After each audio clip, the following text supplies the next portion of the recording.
Gue yakin kalian pasti familiar sama dewa-dewa Nordic atau Norse mythological gods ya.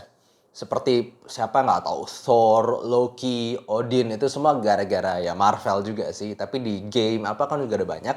Nah kali ini gue mau membawakan salah satu brand yang cukup unik karena nama-nama itemnya itu berdasarkan dari Nordic lore atau Nordic gods, Nordic mythology, dan itu adalah Kinera. Jadi halo dan selamat datang di Aftersound Review, dan kali ini gue akan membawakan review untuk salah satu barang Kinera terbaru yaitu Kinera Idun 2 atau disebut juga Kinera Idun Gold.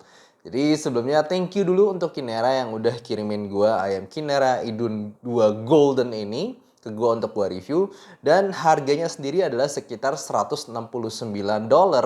Berarti di Indonesia sekitar 2,5 jutaan lebih ya. Dan dia menggunakan satu dynamic driver dan dua balancer mature. Yes, ini ada, kalau misalnya kalian search nama Idun itu sebenarnya dari mitologi Nordik sekali lagi. Dan dia adalah nama dewi yang terkenal tuh dia perlambangan membawa eh, buah yang dibilang buah itu ketika dimakan dewa itu yang membantu mereka tetap awet muda begitu. Jadi seperti biasa gue akan bahas review ini mulai dari build, fit, frekuensi respons, suara, dan juga perbandingannya. Untuk build quality sendiri mereka sendiri bisa gue bilang biasa aja karena pakai bahan resin semuanya dari untuk seluruh housingnya ini sampai ke nozzle-nya juga pakai resin. Tapi yang gue harus puji adalah tampangnya. Serius buat gue ini keren banget. By the way, ini gue pilih kanan kiri berbeda. Kalau kalian pesen di websitenya Kinera itu sebenarnya bisa pilih sendiri mau warna kanan apa, kiri apa, tapi desainnya bakal tetap serupa. Gue minta yang kanannya itu merah, sementara yang kiri biru, dan juga base housingnya warna putih. Base housingnya bisa pilih warna hitam ataupun putih, dan warna ininya pinggir-pinggir ini bisa bermacam-macam dari biru, merah, hijau, ungu, ada banyak lah. Bisa cek sendiri di Kineranya sendiri. Dan gue sukanya lagi adalah mereka tuh punya desain nggak cuman bagus tapi stay true sama Nordic lore-nya mereka. Gue tanya ini apa nama ini kayak bentuknya kayak pohon. Jadi gue langsung pikir kan kalau kalian udah terbiasa dengan Nordic mythological gitu, pasti sadar ada world tree, bahkan di Thor juga ada yang disebut Yggdrasil. Dan benar mereka membuat desain tuh berdasarkan the world tree ini kayak akarnya, lalu ini kayak apa namanya ranting-ranting dan batang pohonnya sendiri di atasnya ini. Jadi mereka tetap stay true sama Nordic lore untuk desainnya. Dan di bagian bodinya ini juga nggak polos ya, dia ada kayak gold and blue swirl sepertinya, jadi kayak ada percikan-percikan warna biru dan juga golden di apa nama di dua-duanya ya. Jadi buat gue ini cantik banget. Walaupun kalau misalnya dipegang sih ya resin biasa juga. Kelihatan tuh ini sampai ke nozzle-nya juga ada. Lalu kemudian kabelnya ini sendiri sebenarnya kalau kalian search di website ini dijual terpisah. Dia menggunakan kabel ini disebut Kinera Ace. Ini braided ya. Punya 8 strand. Dan buat gue ini ya enak. Dia maksudnya lentur dan juga tahan tuh. Gue tok-tok ini juga nggak rusak. Dan juga untuk jacknya ini sendiri itu detachable ya bagian jacknya, jadi bisa diubah mau yang 4,4 atau yang 3,5, jadi tipe yang cabutan begini doang. Ya overall secara build quality biasa aja tapi oke, nggak ada yang kasar, nggak ada yang berasa plastiki, semuanya berasa rapi. Kalau untuk fitnya sendiri buat gua ini tuh bener-bener enak, serius ini walaupun mungkin kelihatan kayak ayam biasa ya, tapi gue selalu appreciate yang dia tuh kayak bentuknya tetap bisa kecil dan semuanya tuh fit banget di kuping gue. Ini bener-bener, waduh enak banget. Gue bisa pakai lama, lalu seal-nya juga bagus, nggak sampai vakum banget.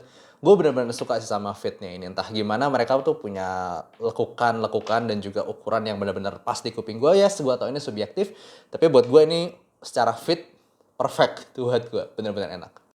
Untuk frekuensi responsnya sendiri, gue masih menganggap ini sebagai somehow U-shape is neutral karena ya bisa dilihat kalau dari target neutral bisa dilihat bahwa dia itu lumayan U-shape secara bentuk di mana ada penekanan di bass dan juga area mid-range to treble ini.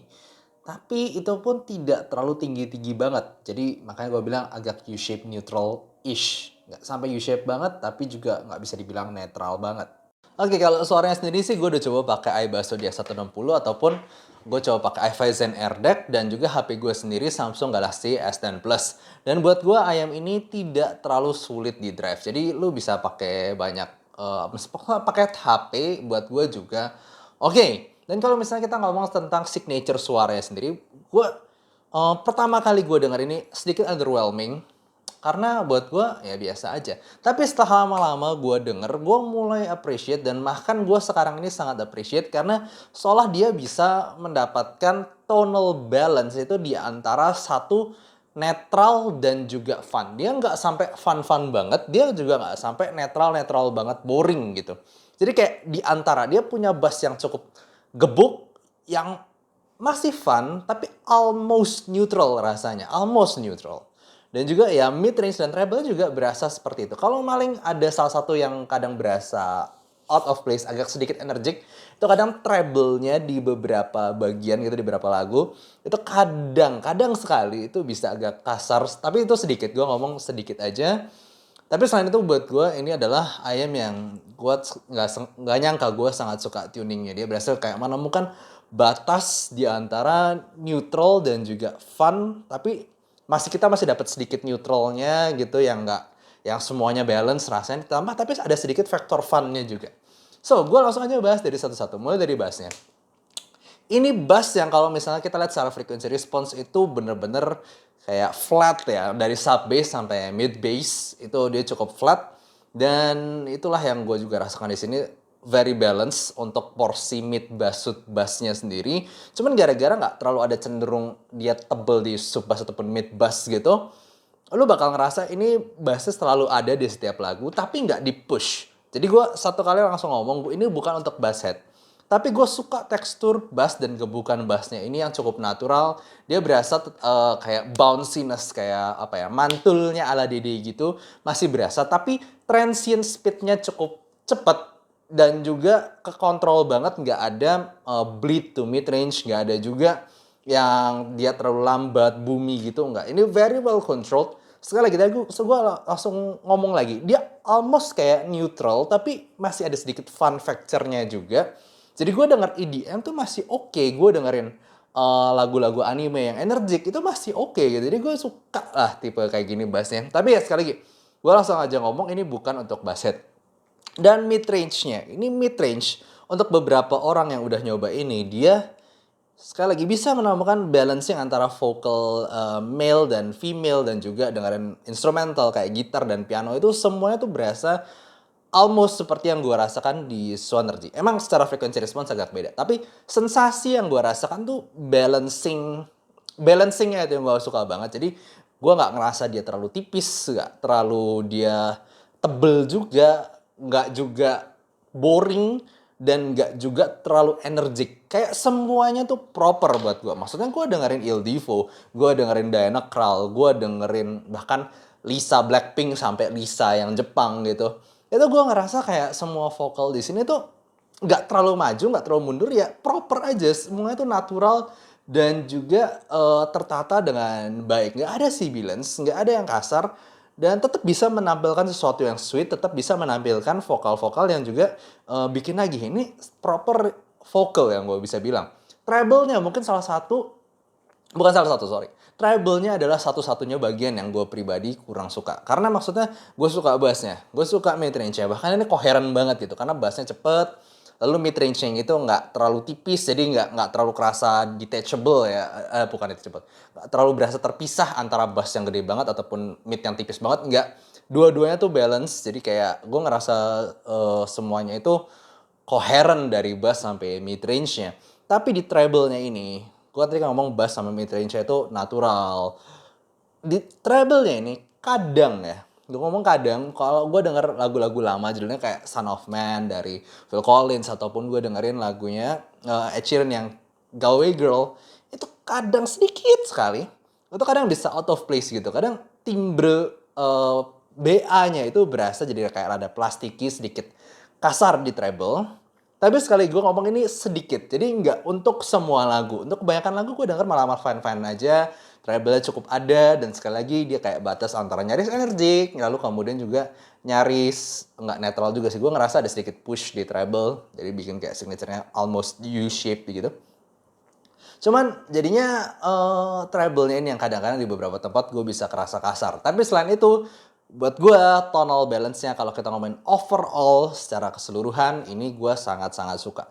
Dan juga secara teknikal, buat gue sayangnya dia oke lah. Kalau misalnya lu bandingin sama Yume gitu, kayak Yume dari Si Audio, ini jelas better. Cuman kalau misalnya dibandingin sama Stage Tone yang 2 Plus atau dibandingin sama Stargazer 3, ya ini segitunya lah. Tapi sekarang gue ngomong secara staging ini, dia tidak terlalu besar, tidak terlalu megah, nggak staging 3 dimensi gitu yang bikin live music ataupun dengerin musik soundtrack film itu berasa megah. Nggak, tapi dia rada kayak kecil, bola kecil gitu. Cuman imaging dan juga separasi antar instrumennya tuh sangat bagus. Jadi gue nggak ngerasa numpuk-numpuk sama sekali, cuman nggak megah aja, kayak rada kecil gitu loh. Secara bola. Nah, kalau misalnya kita ngomong perbandingan nih sekarang.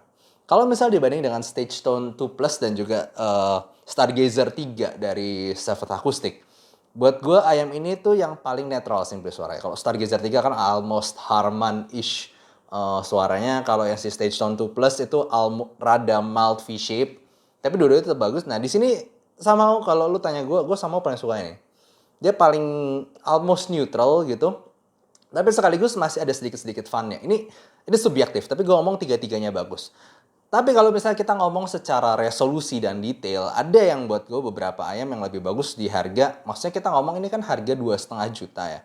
Kita ngomong harga 2,3 juta buat gue, ya sorry tuh saya sekarang planar ayam seperti Shure S12 ataupun Timeless itu dua-duanya punya resolusi yang jelas lebih tinggi. Cuman dua-duanya ini agak lebih ringan secara note weight dan secara timbrenya itu lebih ringan. Jadi masih ya timbre ala planar lah gue ngomong itu. Di sini buat gue ya tuningannya somehow gue lebih bisa denger lama si Kinney Raidun Golden ini. Cuma kalau misalnya kita ngomong resolusi, detail dan juga imaging gitu, buat gue si Shure S12 ataupun Timeless ini dengan harga yang tidak terlalu jauh beda. Shure S12 di 2,3 juta, Timeless di sekitar 3 jutaan. Ini dua ini secara detail buat gue nggak terkalahkan sih di budget segitu. Dan juga ada lagi kayak si Yume Midnight ya, yang dari Si Audio dan Crinacle. Buat gue Yume Midnight ini juga punya secara resolusi. Itu salah satu yang terbaik mungkin di harganya, cukup resolusinya tinggi. Tapi gue kurang suka Yume Midnight karena kalau kalian pernah lihat review gue, Yume Midnight itu cukup berasa inkoherensinya, bassnya tuh rada gede, rada fokus di sub bass, dan ketika dia geber, dum gitu. Mid-range to treble itu agak berasa tipis dan agak kopong. Jadi kayak sensasi kepisahnya itu lebih berasa. Jadi ya detail, resolusi, dan juga imaging.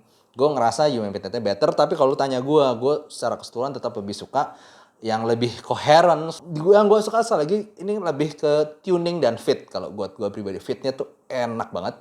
Dan juga tuningnya itu yang tadi gue bilang, dia berhasil kayak menemukan batas antara fun dan juga neutral yang bisa buat gue dengerin semua lagu tanpa protes. Jadi gitu aja untuk review kali ini dan semoga kalian suka. Kalau kalian suka jangan lupa kasih like dan subscribe dan see you next time. Bye-bye. Kalau kalian tertarik dengan seputar kehidupan gue yang lebih nyantai tentang audio, bisa follow Instagram gue dari description. Dan juga rank list IM gue juga gue taruh di description. Dan selanjutnya gue juga berbagi ilmu tentang audio di playlist Soundblock berikut. Dan jangan lupa untuk saksikan live gue setiap hari Jumat jam 9 malam. See you next time.